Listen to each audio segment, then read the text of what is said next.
예, 안녕하십니까. 예, 오늘 저 태블릿 1PC, 이 JTBC가 고소한 사건 항소심 재판이 있었는데, 일단은 결론적으로 저는 소환장을 못 받았습니다. 어, 원래부터 소환장을 보냈는지 모르겠는데, 이번에 소환장을 갑자기 막 보내는 거예요? 그럼 이미 법원이 소환장을 보냈으면 저한테 전달을 해야 될 거 아닙니까? 근데 저는 제가 살고 있는 집을 정확하게 이 주민등록상에 신고하고 있어요. 그러면 재판부가 그거는 얼마든지 알아낼 수 있거든요. 검찰을 통해 알아낼 수도 있고 저한테 전화해서 물어볼 수 있는데 제가 사는 집을 못 알아봤던지 아니면 안 알아봤던지 뭐 구주소로 가든지 소환장을 계속 발송을 하는데 저한테 안 들어오니까 이건 뭐 재판부 책임이다. 제가 이 변호사한테 상해 보니까 소환장은 발부 안 했으면 모르겠는데 발부를 했는데 당신에게 안 들어왔다. 그러면 갈 필요 없다. 그건 기책사유가 법원에 있기 때문에 갈 필요 없다. 그래서 최종적으로 제가 참석을 안 했죠. 왜냐면 참석을 하면 어떤 꼴이 날지 뻔했거든요. 그러니까 오늘 제가 빠졌지만 황현 편집장이 결국 그 엄철 재판장하고 들이받고 그냥 당신 같은 인간한테 재판 안 받겠다고 퇴정했는데 피고가 없는 상황에서 그냥 검찰이 3년 구형을 때려버렸습니다. 그러니까 예를 들면 제가 오늘 갔잖아요. 만약에 갔으면 그냥 저도 변희지 아마 구형 5년 때렸을 거예요. 법원의 실수로 제가 소환장을 안 왔기 때문에 제가 참석을 안 해서 저를 구형을 못했기 때문에 그러니까 이 다음 재판은 10월 29일로 잡았는데 10월 29일 날 이제 제가 참석하면은 저한테 징역 5년이나 7년을 구형하겠죠 검찰이. 그러면 이제 그 다음번에 이제 선고가 되거든요. 그러니까 어쨌든 법원의 실수로 소환장을 저한테 못 줬기 때문에 어찌 보면은 공판 한 번의 시간을 더 번 게 되죠.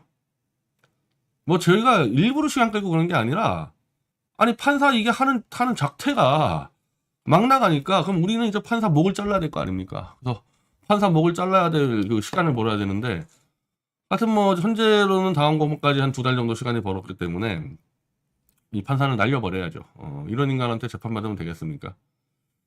오늘 그 황희안 편집장하고 아마 판사하고 시작부터 이 재판 참여 당사자가 녹음을 요구하면요. 특별한 사유가 없으면 녹음 다 해야 됩니다. 왜냐하면 그래야지만 우리가 변론서를 쓸 때 참고할 수 있고 지금 이 엄철 판사처럼 양아치처럼 굴 때는 그거를 우리가 녹음을 근거로 해서 우리가 뭐 기피 신청이나 아니면 대법원에다가 이 징계 요청할 수가 있거든요. 이건 100%예요. 예외가 없어요. 예외가 있다면 딱 하나. 이 재판에 무슨 사회적 약자가 들어와서 신분이 알려지면 안 되는 이런 상황이 아니면은 무조건 해줘야 되고 우리가 녹음 신청했을 때 녹음 신청을 안 해준 경우 한 번도 없습니다. 근데 이 엄철이라는 작자는 이유도 없이 녹음 신청 안 받아줍니다. 이거 그냥 불법이에요. 이거 자체 불법입니다. 이거. 그리고 또 하나 지금 이자가 하는 행태가 문제가 되는 게 JTBC가 고소해서 검찰이 기소했으면요. 이 사건은 검찰과 미디어치가 공판을 붙게 돼 있습니다. 제가 안정권을 고소했다. 그럼 검찰 기소했다. 저하고 안정권이 붙는 게 아니에요. 저를 대신해서 검찰이 기소하면은 검찰과 이 피고인이 붙는 건데 지난번 1심 때도 JTBC 이 변호사들이 막 들어와서 설쳤어요.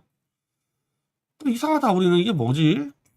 그리고 1심 때는 워낙 쟁점이 우리가 다룰 게 많다 보니까 신경을 안 썼고 아예 까짓 거 어차피 뭐 팩트로 붙으면 이기니까 뭐 저놈들 들어오나마나 신경 안 썼는데 이놈들이 들어와가지고 JTBC 변호사들 들어와서 그냥 뭐 이런 말만 떠듭니다. 우리 지금 JTBC 기자들이 지금 뭐 정신적으로 너무 피해를 입고 뭐 정신 치료를 받고 있고 너무 힘들어하니까 중형을 빨리 때려주십시오. 이딴 얘기 떠들어요. 이게 안 되겠다 싶었는데 우리가 2심 들어갔을 때 정장현 변호사 쪽에서 검사 출신이거든요. JTBC 변호사가 여기 앉아있으니까 당신들 여기 왜 앉아있냐. 형사소송법에 무슨 근거로 당신들 여기 앉아있냐. 호통을 치니까 도망갔어요. JTBC 변호사. JTBC 변호사도 검사 출신인데 도망갔고 앉아있는 검사들에게 또 호통을 쳤습니다. 정장현 변호사가. 니네가 얘기하면 되지 왜 고소인의 변호사가 와서 설치냐. 그 뒤부터 안 돌았거든요. 안 들어왔는데 이번에 엄철이라는 어영 판사가 들어오니까 이때 또 은근슬쩍 들어왔어요. 은근슬쩍 들어와가지고 또 설치는데 형사소송법상 피해자, 그러니까 고소인은 나중에 이제 피해자가 됩니다. 피해자 변호인이 들어올 수 있는 경우는 성폭력 특별법 정도밖에 없습니다. 그러니까 성폭력 피해자에 한해서 그 피해자 변호사가 와가지고 의견 제시하고 이렇게 할 수 있는 건데 이 명예훼손 사건에는 적용이 안 되기도 하고 근데 다만 최근에 이제 법원 분위기가 피해자들의 의견을 좀 듣자 해서 피해자 변호사들을 법의 근거도 없이 많이 부르는 흐름이 있다 그러는데 그런 경우도 약자여야 되죠. 약자여야지. 지금 우리 고소인은 누구냐면요. JTBC 회사 법인입니다. 사람의 인격체가 아니에요. JTBC 회사 법인이 고소인이에요. 물론 억지로 막 손석희 막 이런 기자들을 피해자라고 우길 수는 있는데 그러면 그 피해자들은 왜 고소 안 했습니까? 손석희가 왜 고소 못했어요? 왜 JTBC 법인이 고소합니까? 뻔하잖아요. 나중에 무고죄 걸릴까봐. 나중에 무고죄 걸릴까봐 법인이 한 거거든요. 그러면 고소인이 JTBC라는 언론재벌 법인인데 언론재벌 법인을 피해자라고 놓고 그들의 이익을 대변해주겠다? 법원이? 그러니까 성폭력 피해자의 변호사가 왜 들어가는지 알겠죠? 피해자가 자기의 피해를 호소하고 공개적으로 하기 어려운 사회적 약자 처지이기 때문에 성폭력 피해자 변호인이 들어가는 건데 여기는 아가리를 마구잡이로 떠들어대는 언론 재벌이지 않습니까? 언론 재벌이 지들이 피해 받았으면 지들 JTBC에서 떠들 수 있는 애들이잖아. 근데 이놈들 왜 JTBC에서 왜 못 떠들어요 지금?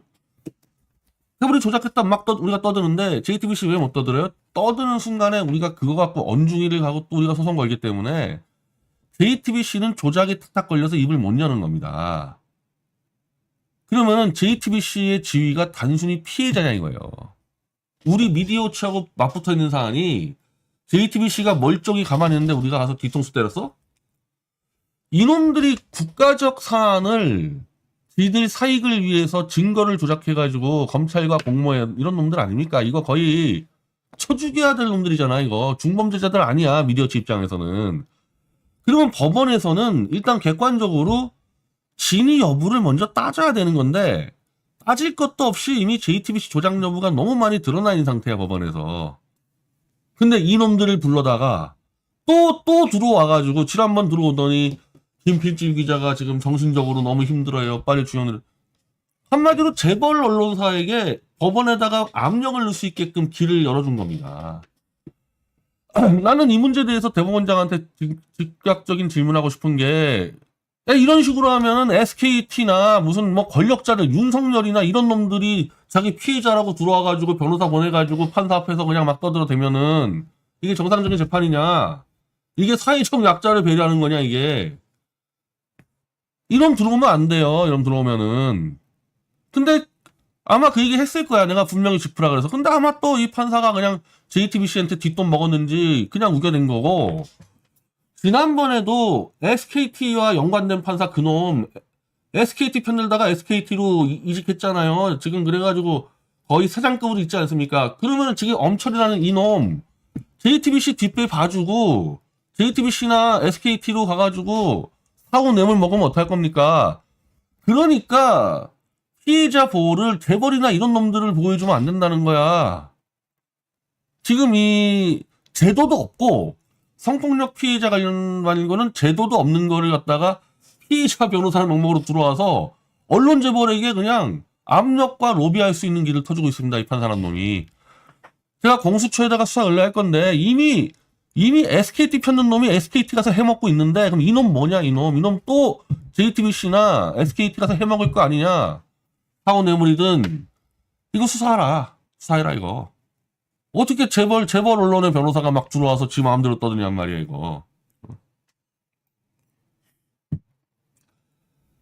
우리가 얘기하는 증거들을 그냥 다 무시한 건 말할 것도 없고. 그래서 10월 29일까지 일단 지금 이 기록을 정리해서 이놈들이 오늘 저지른 행태들에 대한 기록을 정리해서 좌우 지식인 이번엔 100명 이상 서명을 받고 뭐 필요하면 일본, 미국 쪽 지식 설명 받아서 대법원장하고 이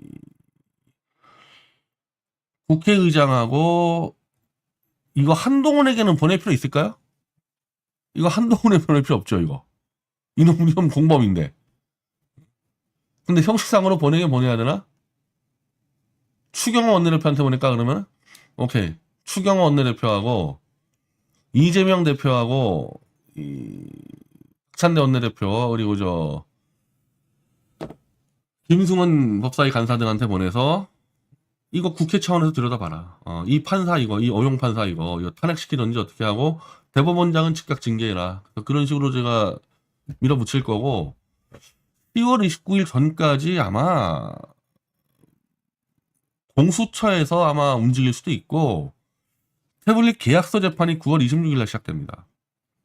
그리고 오늘 다시 재개가 됐는데, 제가 윤석열 한동훈을 이 태블릿 조작 관련해서 민사소장 낸 거에 대해서 저 두 놈이 지금 코너로 몰렸어요. 저 두 놈이 지들 변명하려고 특검의 그 태블릿 포렌식 자료 언급했다가, 그러면 포렌식 자료 내놔.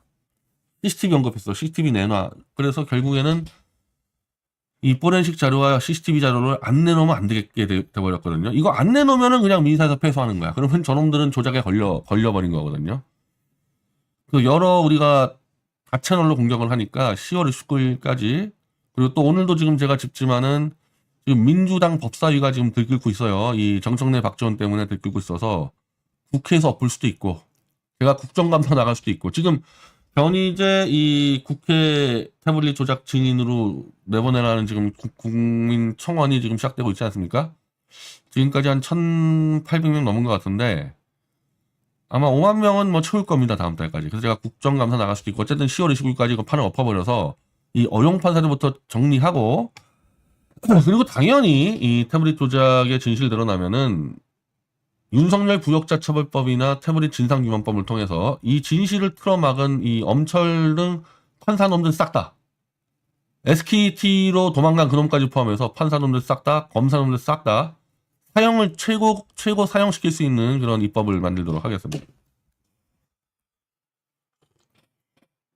저는 이 흉악범보다도 판사와 검사의 권력으로 증거 조작해서 국가를 망치는 놈들이 훨씬 더 중범죄라고 보고, 이건 모조리 이걸 사법 왜곡죄나 뭐 사법 방해죄 뭐 이런 것들로 독일과 미국은 처벌하는데, 대한민국은 사형을 가장 최고로 할 수 있는데, 사형시킬 수 있을 정도로 해서 실질적으로 사형을 시켜서 어디 함부로 판사 검사가 권력을 주술려고 증거 조작하고 진실 의폐하는 엄두도 못 내게끔, 그러니까 지금 엄철이나 이런 놈들, 윤석열, 한동훈 이런 놈들 무조건 사형시켜야 되는 거야. 그래야지 다시는 대한민국에서 이런 놈들 안 나타나는 거거든요. 제가 그거를 반드시 추진하겠습니다.